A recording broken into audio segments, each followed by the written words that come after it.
morning, everybody. Welcome back into North Dakota today. Well, we are coming at you from Carlos Creek Winery in Alexandria, Minnesota, and I have Russ Funk with me. He is the head winemaker here. Good morning. Good morning. Thanks, you guys, for coming out. Yeah, okay. Tell me a little bit about what you do here. All right, so as head winemaker, we're coming into the harvest season now, so my main job right now is to coordinate the grapes coming in. So we track the sugars, the acid, the pH, and most of all, the flavor of the grapes. And when it kind of reaches the balance point that we want for the style of wine that we're making, then we pick a date. We have the growers pick the grapes, and they bring them in. And right now, we're just getting rolling with all those decisions, and growers are starting to test their grapes. We're testing our own, and we'll have our first grapes coming next week, early next week. Okay, that's pretty exciting. And I know that you've been doing this for 25 years, correct? I started in 1999 when we first opened for business, but then I took 2 years off to pursue another career. That wasn't near as much fun as working at a place like this, as you can imagine. So I came back, and then I took over the winemaking portion. So before that, I was just kind of a grounds crew. I helped the winemaker with filtering and bottling and working on the barrels and stuff. And so I had a lot of the background knowledge into winemaking. And so then when I came back, they said, hey, Russ, do you want to take over winemaking? Because the winemaker was about to retire. And so then I filled in that role and been making award-winning wines ever since. So it's been great. So he knows his stuff then, guys. All right, very exciting. Tell me a little bit about the history of Carlos Creek Winery. So this property was actually purchased in 1997, and they opened for business in 1999. And at the time, we only had like 6 wines on the tasting menu. Now we have like over 30 that you could pick from when you come into the tasting room.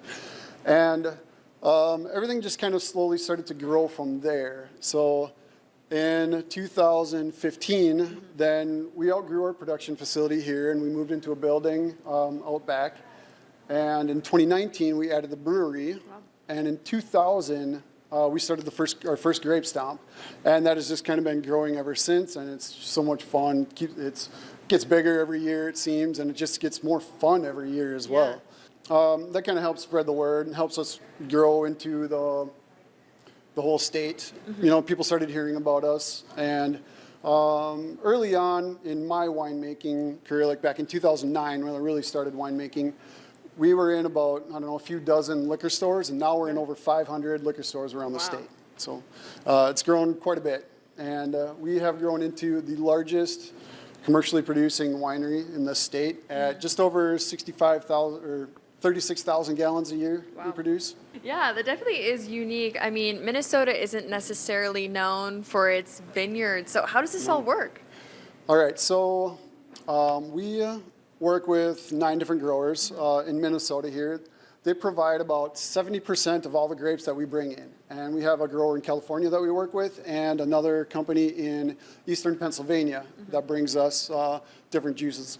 We try to keep it diverse. We want as many kind of varieties, styles of wine that we can. One of our biggest goals that we wanted to have is when somebody comes in, even if you're not a wine drinker, we'll have enough wines on the tasting menu with a whole spectrum of flavors and styles that anybody can find something that they like.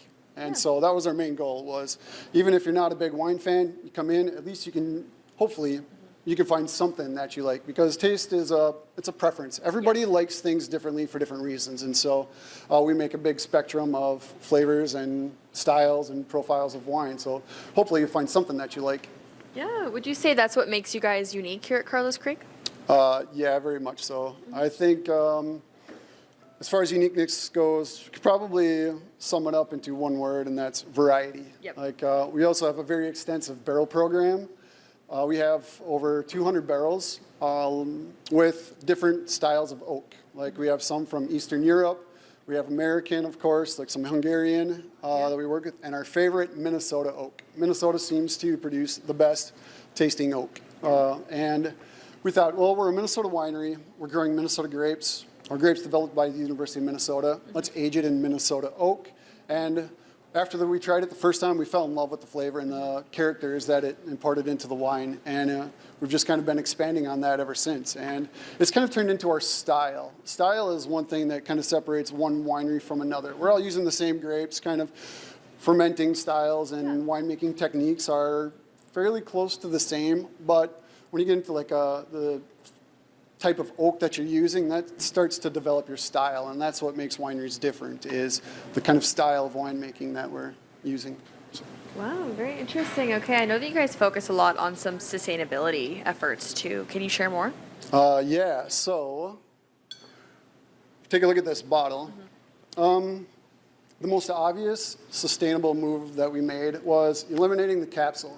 So when we were designing this line of product, we wanted to go with something that was more sustainable. So we used as much recycled glass as possible to make it as recyclable and reusable as possible. And when talking to our recycling company, we found out that wine bottles that still have the foil on top, because most of us, we cut the foil off the top, we pull the cork out, and then we throw the bottle in the recycling.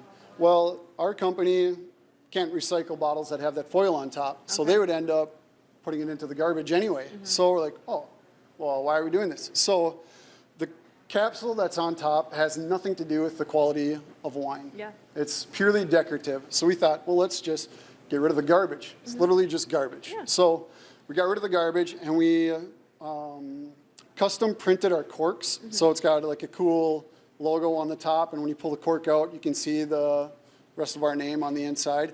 We're starting to see more and more wineries switch over to this as well, just getting rid of the capsule. I mean, if it makes that much of a difference, sustainability is not just a responsibility, but we want to make it part of our legacy. Yeah, well, that's wonderful. Thank you so much for your time this morning. I definitely learned a lot. Yeah, great. Thanks for coming. Thanks for having us. Of course. Everybody stick around. We have more North Dakota today coming right up after this short break.